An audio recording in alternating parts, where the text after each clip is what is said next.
రుణమాఫీ Rythu Bandhu guide lines పై BRS Congress మధ్య విమర్శల దాడి కొనసాగుతోంది.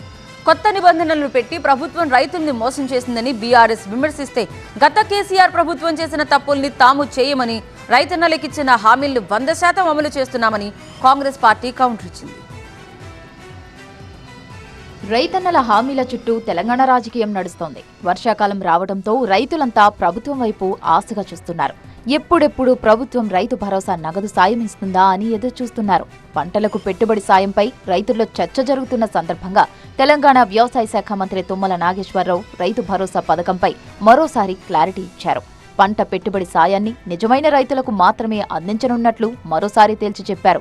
భూమి సాగు చేసే అసలైన లబ్ధిదారులకే ఈ పథకాన్ని వర్తింపచేస్తామని, గత ప్రభుత్వం మాదిరిగా కొండలు, గుట్టలు, వ్యవసాయేతర భూములకు రైతు భరోసా సాయం అందించే ప్రసక్తే లేదన్నారు. గత బీఆర్ఎస్ ప్రభుత్వం అనర్హులకు కూడా రైతు బంధు సాయాన్ని అందజేసిన కారణంగా 25,000 కోట్ల రూపాయల ప్రభుత్వ ధనం వృధా అయిందని మంత్రి ఆరోపించారు. కాంగ్రెస్ ప్రభుత్వం అలాంటి తప్పు చేయబోదని, పంట వేసే రైతులకే రైతు భరోసా సాయం అందుతుందని మంత్రి తుమ్మల స్పష్టం చేశారు.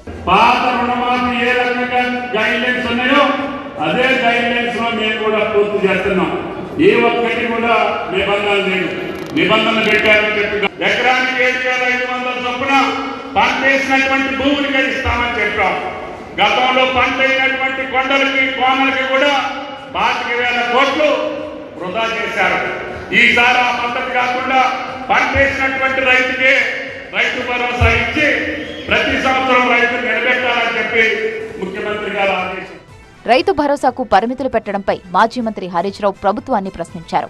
రైతు భరోసా అమలు చేయాలని అడిగితే కాళేశ్వరం లీక్ అయిందని డైవర్షన్ పాలిటిక్స్ చేస్తున్నారని, ప్రజలకిచ్చిన హామీలు అమలు చేయకపోతే ప్రజలే సీఎం రేవంత్ రెడ్డి ప్రభుత్వానికి బుద్ధి చెబుతారని హరీష్ రావు అన్నారు.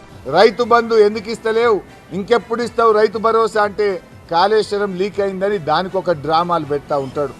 అయ్యా రేవంత్ రెడ్డి గారు, నువ్వు ఎన్ని డ్రామాలు ఆడినా తెలంగాణ ప్రజలు తప్పకుండా సమయం వచ్చినప్పుడు నీ ప్రభుత్వానికి సమాధి కడతారు.